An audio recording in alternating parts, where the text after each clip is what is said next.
부활하신 예수님은 하늘로 승천하시기 전에 제자들에게 말씀하시기를 사도행전 1장 8절에 오직 성령이 너에게 임하시면 너희가 권능을 받고 예루살렘과 온 유대와 사마리아와 땅끝까지 이르러 내 증인이 되리라.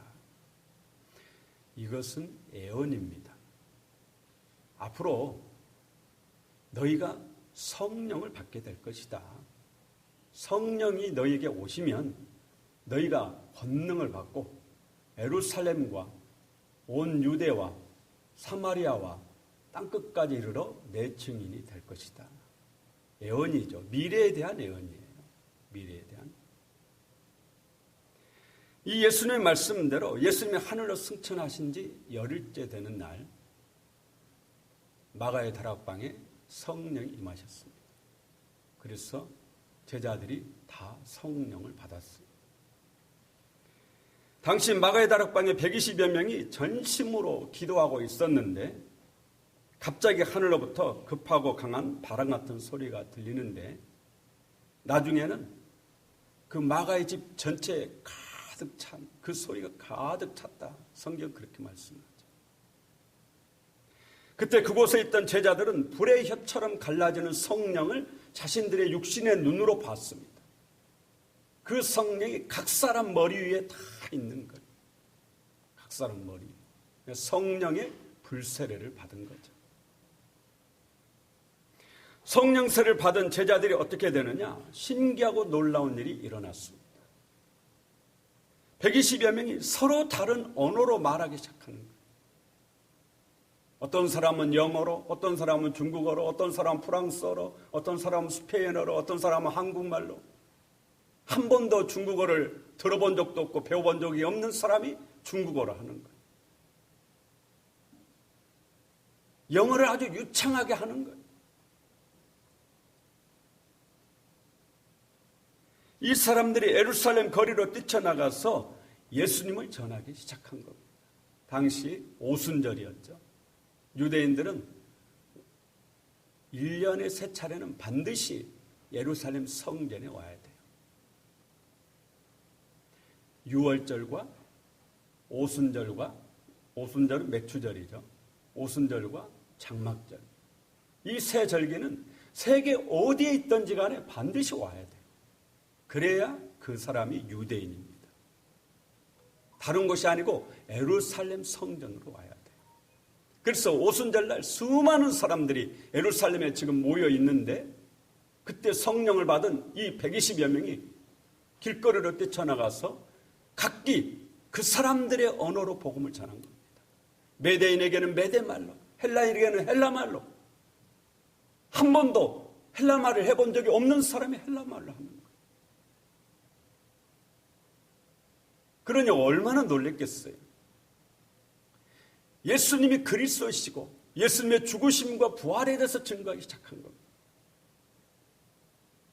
사도행전 2장을 읽어보면 성령을 받은 베드로가 성령 충만해가지고 길거리에 뛰쳐나가서 예수님을 전하는데 이 베드로의 설교를 듣고 그 자리에서 3,000명이 예수 믿기로 하고 세례를 받았어요.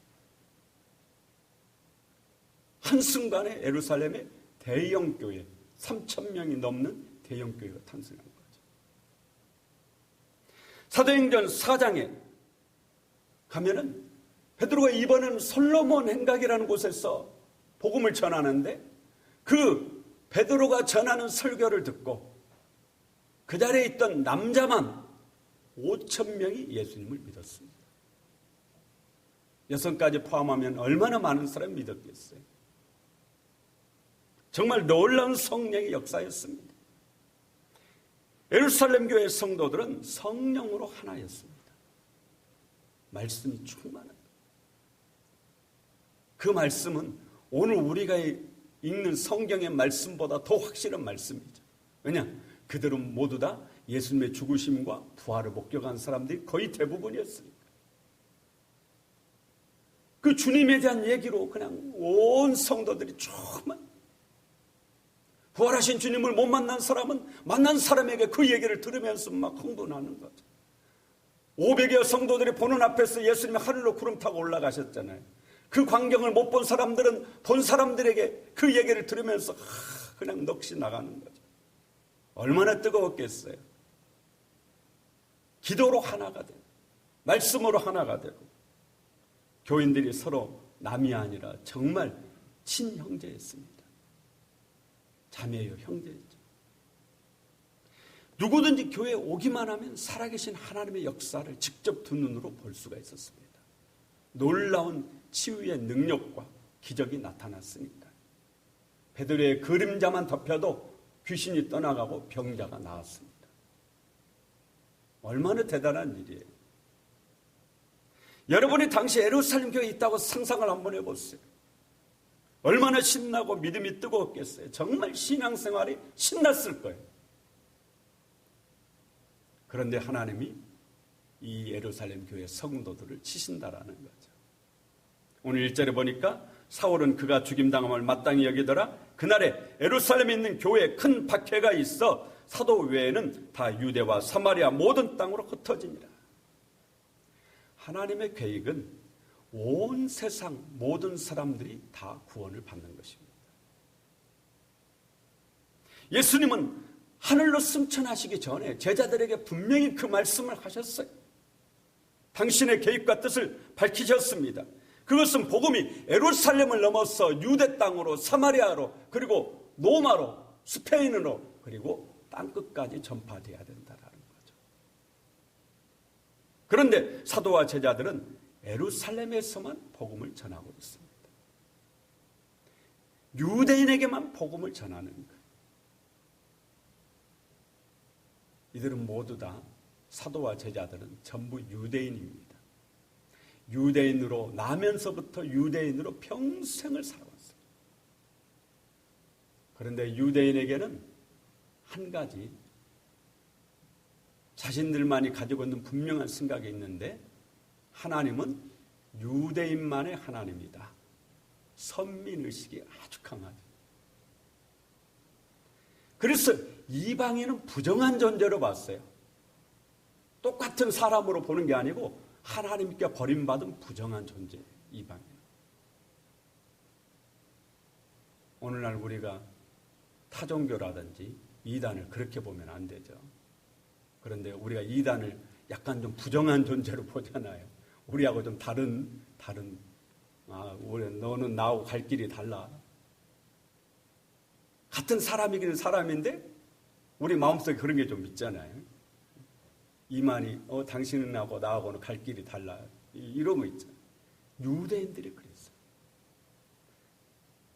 그래서 여러분들이 이단 만나는 것을 꺼려하듯이 유대인들이 역시 마찬가지로 이방인 만나는 것을 꺼려했습니다. 그러니 이방인에게 복음을 전할 수가 없는 거죠. 전할 수가 없어요. 예수님 말씀대로 한다면은 유대 땅으로 가야 돼요. 가서 복음을 전해야 돼요. 사마리아로 가서 복음을 전해야 됩니다. 땅끝까지 가야 돼요. 그런데 가지 않는 겁니다. 왜?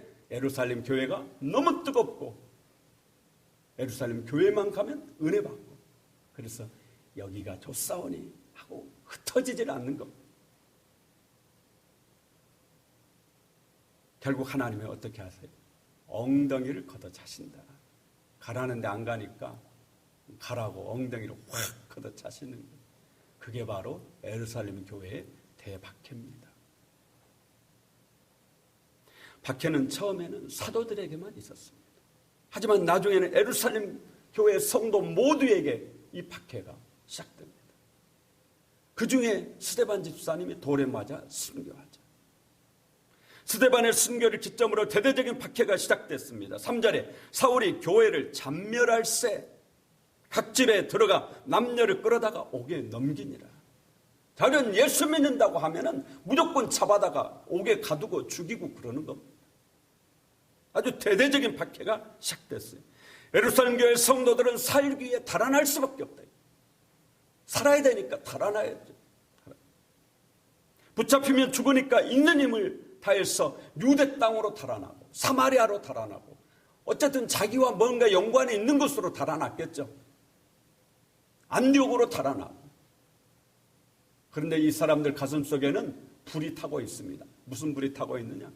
내 눈으로 예수님 십자가에 죽는 것과 부활하신 주님을 직접 봤습니다. 주님이 구름을 타고 하늘로 올라가신 걸 내 눈으로 직접 본 거예요. 아무리 입이 무거운 사람도 이거를 막 입을 다물고 있을 수가 없겠죠. 그래서 달아나면서도 거기서 만난 사람들에게 예수 그리스도에 대해서 증거하지 않을 수가 없는 거죠. 놀랍게도 예수님만 전하면 그 사람이 예수님 믿는 거예요. 처음에는 달아났어도 그곳에 있는 사마리아에 있는 안디옥에 있는 유대인에게만 복음을 전해요. 그런데 나중에 점점 이방인에게도 얘기를 하게 됩니다. 그런데 놀랍게도 자신들의 생각과는 다르게 이 이방인들이 수도 없이 많은 무리가 예수님을 믿게 되죠. 그렇게 해서 오늘 이곳 운암동의 운암신안교회까지 복음이 온 줄로 믿습니다. 그렇게 해서 온 것입니다. 사울과 유대 종교 지도자들은 교회를 씨조차 없애버리려고 씨를 말리려고 그렇게 했는데 오히려 그 박해가 복음을 온 세상에 전파하게 돼요. 어려서 정월 대보름 되면은 불각통놀이 하잖아요. 친구들끼리 여러 명이 모여서 깡통에다 볼에서 막 돌리고 불 피우고 막 이거 하잖아요. 그런데 흔히 모이는 장소가 그 묘가 그 공간이 넓으니까 묘 있는 데서 이렇게 그러다 보면 잘못해서 불꽃이 튀면 묘에 불이 붙거든요. 그럼 당황하거든요. 그 어린 나이에 불을 꺼야 되니까 그 파란 솔까지 꺾어가지고 불 끈다고 막 서로 막 두들기잖아요. 그러면 두들기면 이게 불꽃이 막 튀어서 막 번지는 거예요. 그래서 묘를 그냥 홀라당 다 태운 적도 있죠. 예루살렘 교회에 떨어진 그 복음이 바로 그와 같았습니다. 성령의 불이 바로 그와 같았습니다. 성령의 불을 끄기 위해서 대대적인 박해를 사울을 중심으로 해서 이 유대 종교 지도자들이 대대적인 박해를 어떻게든 예수 못 믿게 만들려고 했는데 그러다 보니까 이 사람들이 달아나가지고 예수 믿는 사람들이 달아나가지고 온 세상에 복음이 전파되게 된 거죠. 우리가 신앙생활을 잘 하려면 하나님이 어떤 분인지를 먼저 알아야죠. 효도하려면 부모님이 어떤 분인지를 알아야 되잖아요. 부모님이. 우리 어머니는 채소를 좋아하는데 나는 효도한답시고 맨날 갈비 사가지고 가면은 이도 없는 어머니가 그거 드시지도 못하더니 알아야 효도도 아는 거거든요. 부모님을 잘 알아야 돼요. 하나님을 잘 섬기려면 하나님을 잘 알아야 됩니다. 지금 대학생들은 아마 기말고사 기간일 거예요. 학교 다닐 때 요즘처럼 시험 기간이 되면 학생들 사이에 돌아다니는 게 있어요. 그게 뭐냐면 기출문제라는 것이죠. 옛날에 나왔던 시험 문제가 돌아다니죠. 공부도 열심히 해야 되지만 정보도 상당히 중요합니다. 선생님의 출제 경향을 알아야 돼요. 중학교 때 우리 도덕 선생님은 시험 문제가 전부 가로넣기예요. 1번부터 30번까지가 그때는 선생님들이 직접 문제를 내잖아요. 전부 가로넣기예요. 가로넣기. 근데 별로 중요하지도 않은 것을 가로해놓고 넣으라고 그러신 분이에요. 다르게 공부해가지고는 그 가로넣기를 맞추기가 어려워요. 가로넣기에 맞는 공부를 해야만이 100점이 나오는 거예요. 어떤 선생님은 사지선다형 시험 문제를 좋아하는 분이 있는가 하면 어떤 분들은 길게 쓰는 것을 좋아하는 또 어떤 분은 단답식의 이런 문제를 좋아하시는 선생님. 그 성향을 파악하는 것이 상당히 중요해요. 하나님도 그렇습니다. 하나님이 어떤 분이신지를 우리가 알아야 하나님을 잘 섬길 수 있고 신앙생활을 잘 할 수 있죠. 그래서 호세아 4장 6절에 내 백성이 지식이 없으므로 망하는도다. 하나님을 아는 지식입니다. 그래서 호세아 6장 3절에 우리가 여호와를 알자 힘써 여호와를 알자. 그러신 겁니다. 하나님은 언약의 하나님이세요. 약속의 하나님이시죠. 여호와라는 이름 속에 언약의 하나님이라는 뜻이 들어있습니다. 하나님은 한 번 하신 약속은 반드시 지키시는 분이세요. 창세기 15장을 읽어보면 하나님이 아브라함과 계약을 맺습니다. 하나님과의 약속을, 언약을 세우시죠. 아브라함이 짐승을 잡아가지고 그 짐승을 절반으로 쪼개놔요. 소를 잡으면 소를 절반 잘라 쪼개가지고 이렇게 쪼개놓고, 염소도 쪼개놓고, 양도 쪼개놓고, 비둘기도 쪼개놔요. 하나님이 아브라함과 언약을 맺으시는데, 불로 언약을 맺으시는데 그 쪼갠 사이로 하나님의 불이 확 지나갑니다. 무슨 의미를 가지고 있냐면, 너와 나 사이에 이 약속을 지키지 않으면 그 사람은 이렇게 된다. 쪼개진다. 쪼개지면 죽는 거죠. 당시에 언약을 맺는 방법이었어요. 그런데 그 아브라함은 믿음을 지키지 못합니다. 첫 하가를 들여서 이스마엘을 낳았어요. 하나님은 분명히 내가 너에게 아들을 주겠다라는 언약을 그렇게 맺은 거거든요. 그런데 아브라함이 그걸 믿지 못해요. 그 언약을 파괴하는 거죠. 하나님과 짐승 잡아놓고 언약 맺을 때는 분명하게 믿음이 있었습니다. 그런데 시간이 점점 지나면서 아브라함은 믿음을 잃어가기 시작했어요. 하나님을 믿지 못하고 첩을 들여서 아들을 낳은 겁니다. 하나님이 얼마나 실망하셨는지 성경을 읽어보면 13년 동안 더 이상 아브라함에게 나타나지 않아요. 아브라함을 찾아오시질 않습니다. 아브라함은 하나님과의 약속을 지키지 못했어요. 믿음을 지키지 못한 겁니다. 그러면 하나님도 아브라함과의 약속을, 너가 약속 깼으니까 그럼 요건 무효야? 이렇게 하시느냐? 사람은 대부분 그렇죠. 사람은. 그런데 하나님은 사람이 아니세요. 하나님은 우리가 약속을 깨도 하나님이 하신 약속은 지키시는 분입니다. 그래서 우리가 하나님을 알자라는 거죠. 우리는 하나님을 사람처럼 생각해요. 그래서 내가 약속 깨면 하나님도 안 지킬 것처럼. 그런데 하나님은 그런 분이 아니세요. 하나님은 사람이 아니세요. 아브라함은 약속을 깨고, 아브라함은 믿음을 깨고, 믿음을 잃어버렸어도 하나님은 한 번 하신 약속, 내가 너에게 아들을 주리라, 그 약속은 변경이 돼요, 안 돼요? 변경이 되지 않습니다.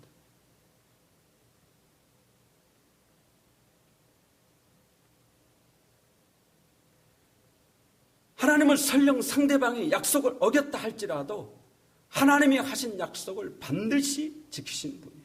하나님은 분명하게 아브라함에게 실망하셨어요. 아브라함은 하나님 믿고 기다렸어야 했습니다. 하나님이 주실 때까지 기다렸으면 하나님이 주시는 거예요. 그런데 믿음이 부족하니까 기다리질 못했어요. 그러나 하나님은 이런 아브라함에게 하신 약속을 변경하지 않으세요. 네가 약속 안 지켰으니까 나도 이 약속 지킬 필요 없어. 나도 안 지켜. 이렇게 하지 않으신다라는 거예요. 하나님이 약속의 하나님이시다라는 것은 바로 그걸 말씀하는 거예요. 설령 우리가 하나님과의 약속을 지키지 않는다 할지라도, 설령 내가 믿음을 잃어버렸다 할지라도 하나님은 하나님이 하시고자 하는 일을 끝까지 계속 하시는 거예요. 끝내 그 일을 이루시는 거다라는 거죠.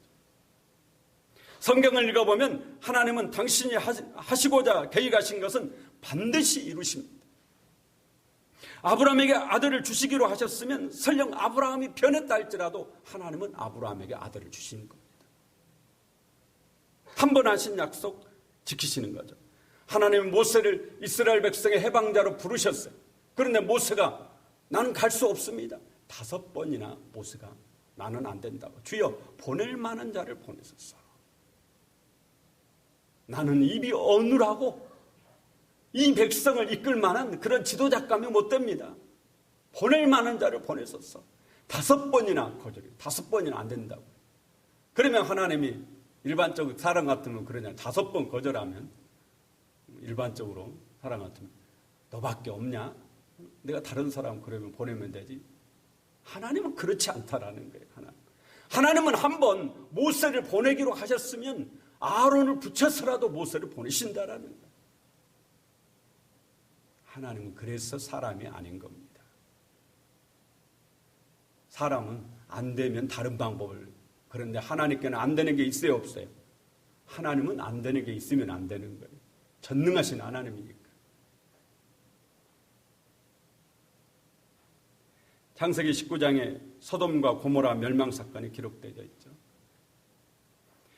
천사들이 롯에게 하나님께서 소돔 땅을 유황불로 멸망시키려고 하니까 빨리 가족들을 데리고 소돔 땅에서 떠나라.